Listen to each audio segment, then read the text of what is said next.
Ahora vamos a repasar de historia de las máquinas y la era computacional. La historia de las computadoras. Ya, la historia de las máquinas y la era computacional ha ido evolucionando a través del tiempo.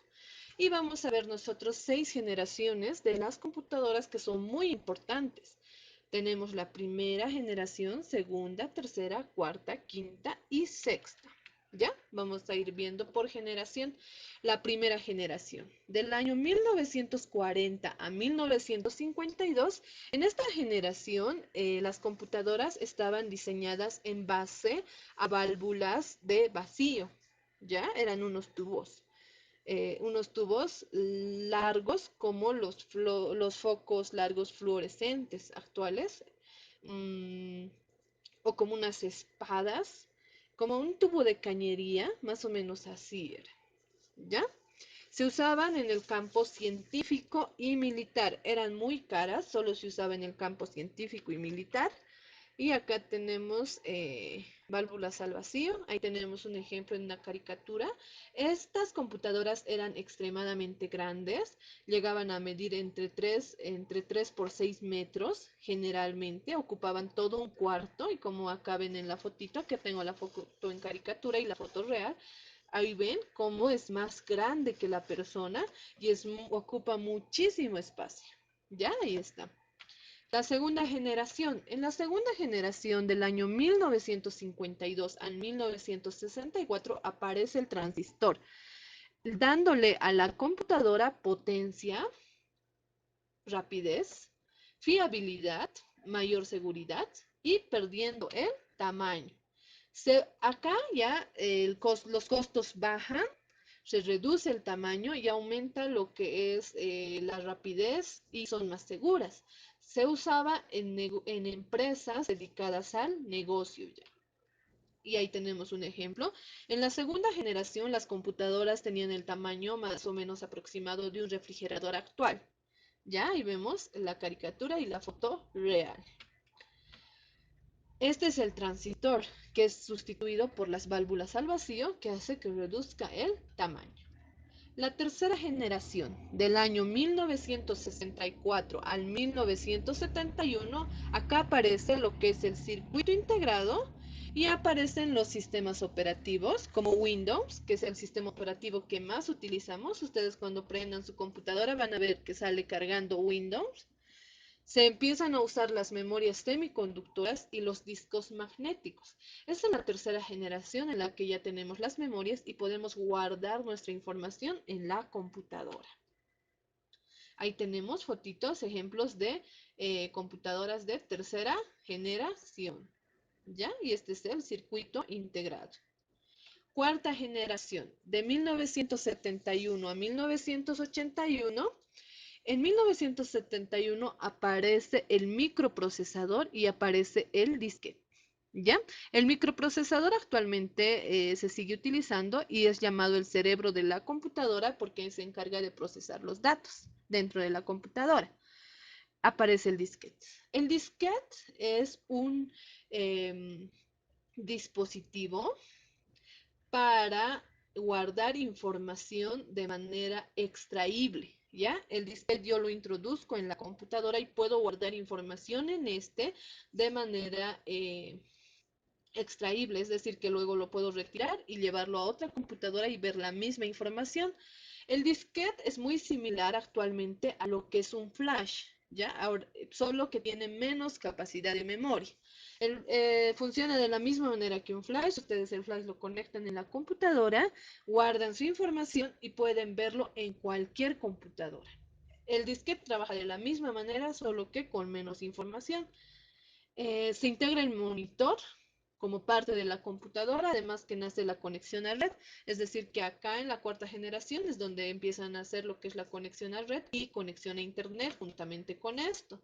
Ya ahí tenemos una fotito de un ejemplo de computadoras de cuarta generación, donde integramos el monitor como parte de la computadora. Quinta generación. En la quinta generación del año 1981 al 1991 aparecen los programas de inteligencia artificial y nace Microsoft. ¿Qué quiero decir con inteligencia artificial? Es decir, que la computadora ya tiene la habilidad de tomar decisiones por nosotros. Es decir, un ejemplo, chicos, cuando yo estoy usando la computadora, lo dejo prendido y de repente me voy a hacer otra cosa, pero lo dejo prendido. Van a ver que su computadora solito se pone en protector de pantalla primero y luego la pantalla se oscurece de manera automática solita.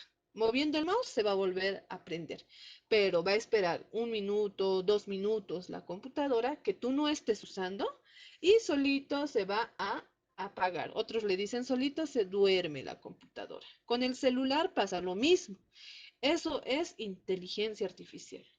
Tú no le das a esa orden al celular, pero si el celular lo dejas prendido y lo dejas de usar sin reproductor de video, sin audio, nada, lo dejas de lado, vas a ver que solito se va a apagar su pantallita.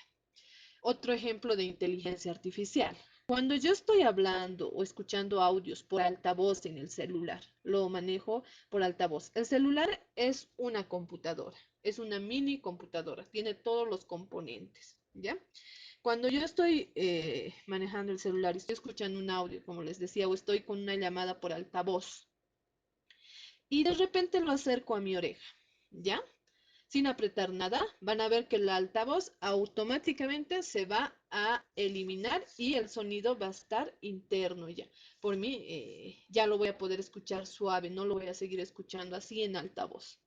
Se va a ir directamente al micrófono sin que yo haya apretado nada. Esto pasa porque el celular ha reconocido que lo has acercado lo has acercado hacia ti por el sensor que tiene y automáticamente apaga el altavoz. Eso se llama inteligencia artificial, ¿ya? Nace Microsoft. Microsoft es una empresa de software eh, dedicada, ahí tenemos ejemplitos de computadoras de quinta generación. Microsoft es una empresa de software, ¿ya? Dedicada a realizar programas que son muy importantes actualmente. Por ejemplo, Office, Microsoft Office, Word, Excel, PowerPoint.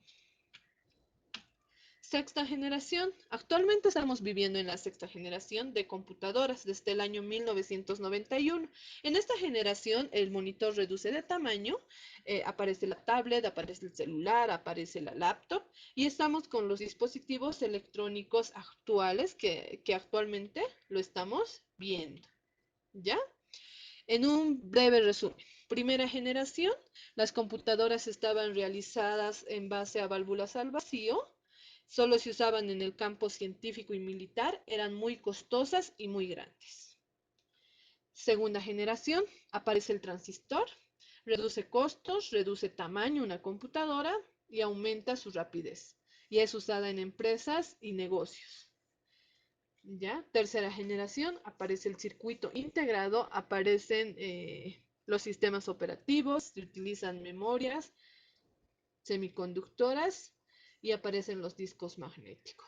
Cuarta generación, aparece el microprocesador o también conocido como el cerebro de la computadora y aparece el disquete para poder guardar información.